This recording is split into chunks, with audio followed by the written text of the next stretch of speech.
How's it going today? I'm going to be tying a version of the bead eye bug. I guess you could call it that. Uses bead chain, cut into two pieces. Has some any kind of feather you like. Got some chenille yarn. This is a two-piece yarn that I took apart. It had another piece wrapped around it that was real fuzzy, and I took that off. So I had this thin piece. Sometimes I use the other piece for legs on something or just to make something look really crazy looking. Got some nail polish to glue it at the end. Any color thread you like. Got some flash here. It's iridescent. It looks like doll hair, Barbie hair. My wife is having a voice lesson in the other room, so that's the noise. Beautiful noise that it is. So anyway, the hook that I'm using is a very big regular bait hook. For me, it doesn't really matter. I like to use whatever hook I can find. I don't like the ones that are the bait holders that have the little barbs on it, but you can still use that. If you just wrap it enough, you can cover those barbs and make it smooth. It doesn't really matter. It's just a heavier hook, but this one can swim along the top of the water, or it can sink down below the water as deep as you want it to go. There are several different ways to tie this. I've seen several versions. I've tied different versions, and I've used them to catch all kinds of fish. I've caught bass. I've caught largemouth, smallmouth. I've caught all kinds of trout, even up in the Smoky Mountains in Tennessee, where trout are very hard to catch sometimes. I caught them with this pattern. So I'm going to tie one for you to show you the steps. I just love doing this. This is my second tie that I've done on video. So I don't really have a great setup here. I'm tying on a TV tray sitting on the edge of the bed in the guest room. I have my stuff in here from when I moved. So Paige and I moved here almost 2 years ago, but I got rid of my makeshift fly tying desk, not knowing where we would live. So here I am with my TV tray and my fly tying gear that I need in front of me, so it'll work out. Anyway, so let's get started on the fly. I've already got it set up in the vise. I'll go ahead and zoom in a little bit so you can see better. I'm wearing my George Strait shirt. I hope it doesn't cause a problem seeing what I'm doing. All right. So I'm going to use some black thread. This is 8/0. I'm not really picky about the threads that I use. I just use less if it's thicker and more if it's thinner, as needed. So I'm going to start off putting a little base here. I like to put a base on the whole hook all the way down to the bend, come back up. And I've seen tires online that just pull the thread and break it off. I'm not good at that. Most of the time I either pull the hook off the vise or whatever. So I'm going to build a little bump here that helps hold the eye in place. Two little bumps actually, front and back. And right there I'll set the bead eyes in place. If I can pick it up, good grief. Okay. I have done this with tweezers before when I've had a hard time grabbing them, but it's not always necessary. I like to set it back just a touch so I have enough room to finish it off. I'll make an X pattern. Kind of helps straighten the eyes out. If you go one direction or the other, they'll have a tendency to lean to one side. Just go one way, then the other. I'll go a few turns in front and back. You got to be careful doing this though. With thicker thread, it'll build up too much and you'll have a hard time tying it. Okay.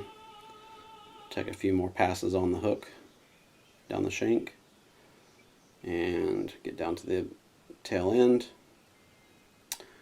Now on this one, You can use a variety of fluffy feather parts to make the tail. Depends on how long you want it, how fluffy you want it. I've done it with down. I've done it, or whatever you call that stuff, the really fluffy stuff. You can use, this is off of a turkey feather. You can use the really fluffy stuff here. That'll work. In fact, I think I'll probably use that today. This is a feather I found here in Cali. So I'm just going to peel some of this off. Doesn't have to be a lot, just a pinch. Grab that, and so I have some fluff there. So I'll take that, and this will be just enough to give it some tail wiggle in the water. Roll a little bit. Got some parts floating around on me there. So I'm not usually very picky about this either. Just tie it on. Now this junk that came off the feather right here, I'm going to have to cut that off because it'll be a big lump that I don't want. Hey, Lump, that's what my nickname was when I was a kid. By my brother-in-law, Randy. Okay, he called me Lumpy all the time. Still does sometimes. Depends on the day. So tie that off. And get a little fuzz there. See that? There we go. Yeah, that blends in with my shirt a little bit. Couple other things I'll use. You can use wire. I don't have my wire handy today. You can tie it in and wrap it. I find that it's not always necessary. It just depends on where you're fishing and how hard the fish are on it. I'm going to use my my yarn here. I'm also going to pick a feather. I've got these short feathers that make a pretty good wrap when you palmer it. But I have a tendency to run out of space on them. I also have these feathers that are pretty cool for this, and I think I'll use this today. It's a black feather with white tips, a kind of brownish black, and it's got some spots on it too. You wrap it back to front and it gets bigger as it goes forward. You can also just tie it in right behind the eyes. I've done it there, and it's made it very successful as a fly to have it be a long skinny body with just a fat head right here. In fact, I think I'll do that today instead of palmering it. So let me tie in my yarn here, my chenille yarn. I have a big tendency to, I have an even better idea. I'm going to use one of these for the body, and then I'll tie in the other feather on the head. See, I don't always follow recipes because I like to come up with things on my own just to see what they look like and to see how they work. So I'll start with this, tie it here. My wife is an opera singer, and she has lessons often, and they are both very loud. I sing opera as well. You can actually see one of my performances. If you search for O Colombina, Jason Patrick, you'll see me singing in the show that my wife and I were in. Alright, so I'm going to go back here, tie in that chenille. I'm also not the kind of person that ties several of the same fly like all night long. I'll sit down and tie 2 or 3 flies. I don't have that kind of attention span. So I'll tie 2 or 3 different flies. Occasionally I'll tie 5 or 6 of the same fly just for fun. One time in Tennessee, so I'm going to wrap this around. After it's tied down, I'm going to wrap it, touching wraps forward.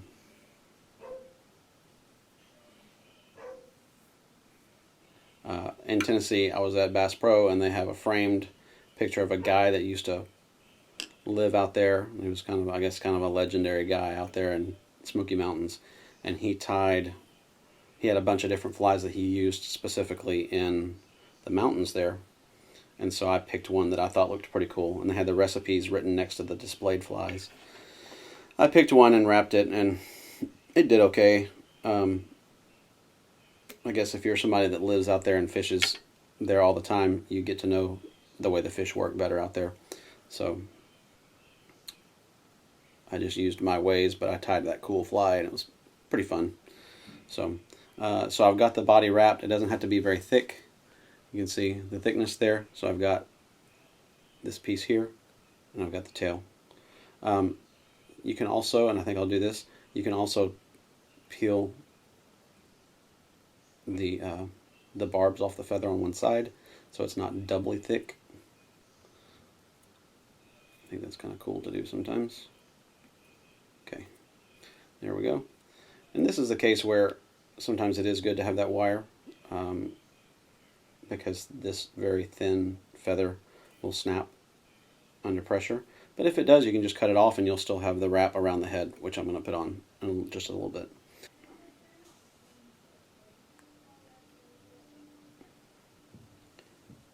Take some wraps here. Just wrap it towards the head. It can be spread out a little bit. It can be as tight or as loose as you want it. This kind of feather doesn't stand out as strong whenever you're fishing with it. So it'll undulate while you pull it through the water. Just get some wraps here.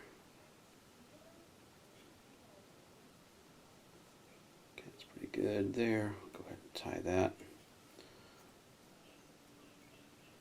Just try not to get those barbs wrapped up in the string.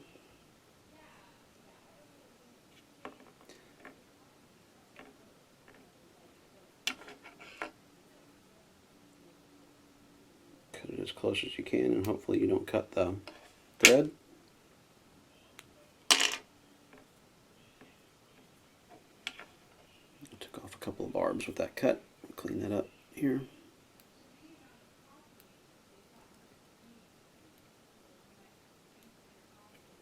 Okay, that'll work for now. Now I'm going to take that feather with the white tips and I'm going to wrap it around right in front of that. Go ahead and clean this off here.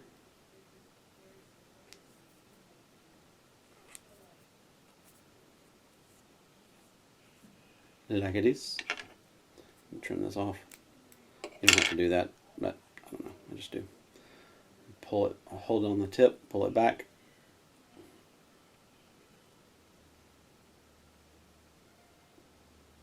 I'll take this end, cut it off shorter.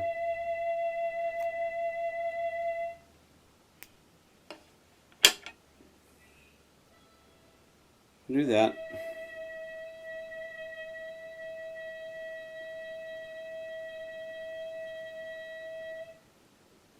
I'm going to tie it in. I'm holding the other ones back. Do a couple of turns. Better do this on the other side. I'm going to do it starting on the side that you would start with to wrap it. I don't know if that makes sense, but in my brain it does. Trim off that stump.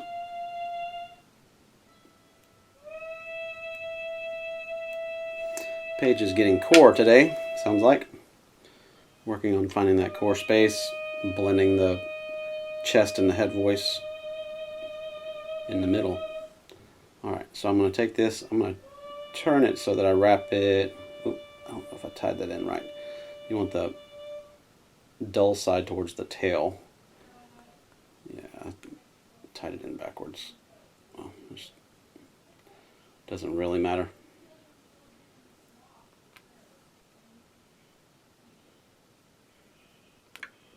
And try to pull these barbs back so it works its way forward as you turn it.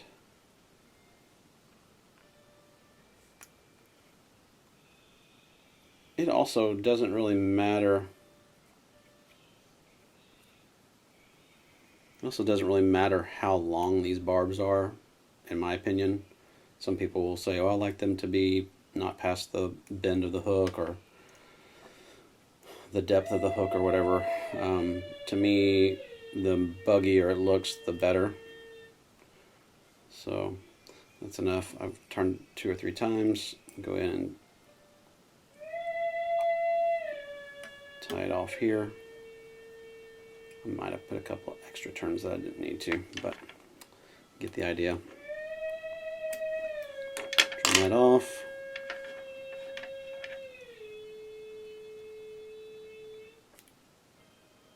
Got some points I'll clean up here.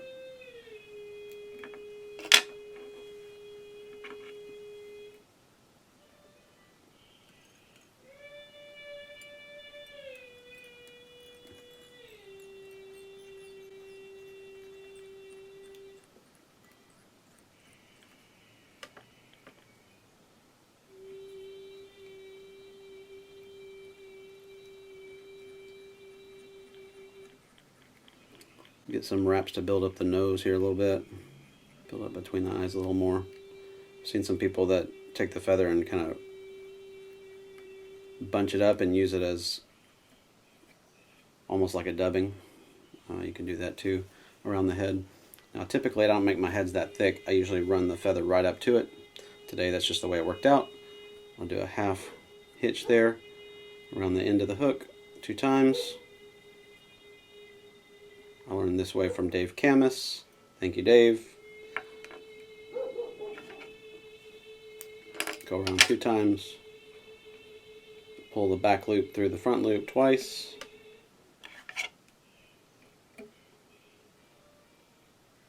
Tie it off right there. Again.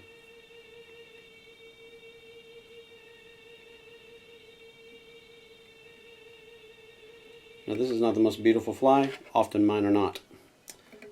But also often I catch a lot of fish on these type things. So they're pretty cool. So I'll take this, cut it off, take my clear nail polish right behind the eyes, right behind the nose, or on the nose, underneath, making sure not to get it on the feathers. Sometimes I'll even put this here on the end of the bead chain to make sure that the little piece that you cut to cut it off the bead, off the chain, doesn't come out and break the thread or break the your fishing line. These feathers are kind of gummed up from whatever process they go through to tan those things. I could have also tied this in beside it here and gone through the fly that way, but do it under the palmered feathers and have it sticking out with the tail. So, but this is the finished fly.